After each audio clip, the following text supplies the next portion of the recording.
Būvējot māju un pat pirms tam regulāri ir daudz pārdomas par to, kāds būs siltumizolācijas materiāls. Vai tā būs vate vai kas cits, iespēju ir tiešām ļoti daudz. Un šodien mēs parunāsim par to, kas ir jāņem vērā, izvēloties ventilējumu fasādi. Kāpēc ventilējumām fasādēm akmens vate būtu viens no labākajiem risinājumiem? Ugunsdrošība, mitruma aizsardzība un arī siltumtehniskie parametri. Vizuāli visas vates liekas samērā vienādas, bet tomēr ar ko atšķirās pieeja ventilējumām fasādēm, starpsienām vai citiem risinājumiem? Ventilējumā fasāde ir speciāli materiāli, kas ražoti, kaut gan arī var lietot arī to, ko starpsienām, tikai atkarībā kādi ir šie tehniskās prasības. Klasiski ir divi varianti, kādā veidā varētu veidot šīs ventilējumās fasādes. Viens ir, kā mēs sakam, klasiskais variants, liek karkasā, mīksto vati, liek vēja izolāciju un pēc tam gala apdari. Jā, bet ir viens svarīga lieta, ja veido šo ventilējumu fasādi starp gala apdari un siltumizolācijas slāni ir jābūt ventilācijas spraugai apmēram 5 cm platumā. Šajā gadījumā tas ir domāts tā, lai, ja gadījumā ir mitrums veidojas vai kaut ko, tad tas jebkurā gadījumā tiks izventilēts. Šiem te diviem materiāliem saucās Ventirok. Šiem te materiāliem ir iestrādāta jau ražošanas procesā vēja aizsardzības slānītes 30 mm.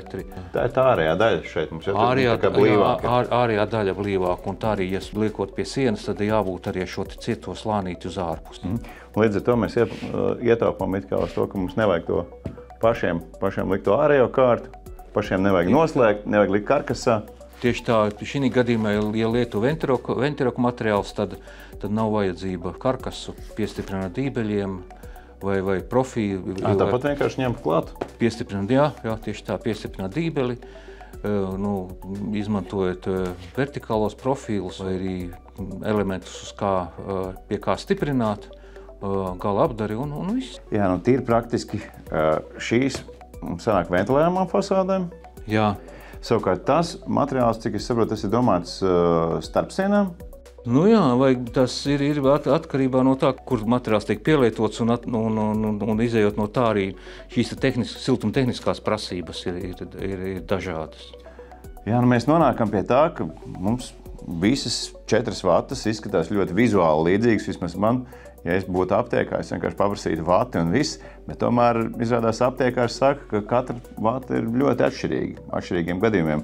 Varbūt mēs varam tā īsumā uzreiz no tās stūra izstāstīt. Šis materiāls ir, ka ja mēs runājam par saucās Superok Premium, materiāls ir, kā mēs paši sakam, klasiskais variants. Vienkārši strādāt, vienkārši viņu iestrādāt.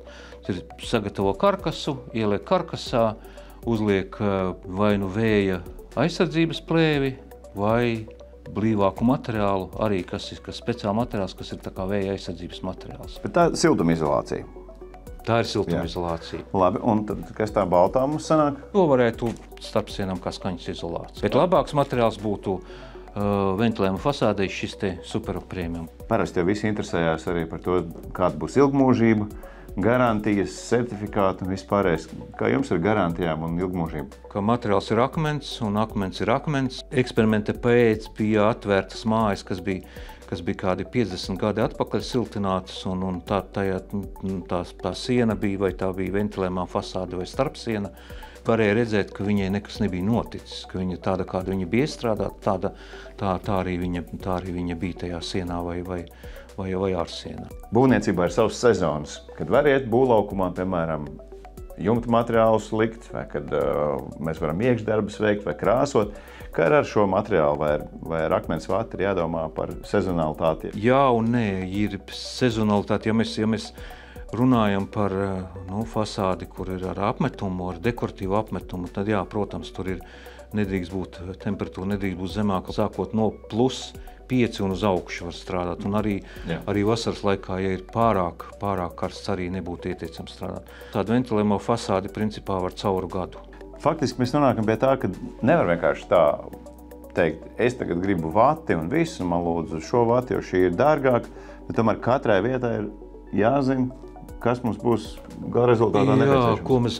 Kādu mēs rezultātu gribam dabūt un kur mēs viņu gribam šo materiālu pielietot. Tāpēc arī vai nu mēs, vai arī veikalos ir konsultanti, kas varēja nokonsultēt, kuru materiālu, kur likt un kurš būs labāks. Nepārmaksājot un iegūstot vēlamo rezultātu. Jā, saprast, ko mums īsti vajag, un kurā vietā.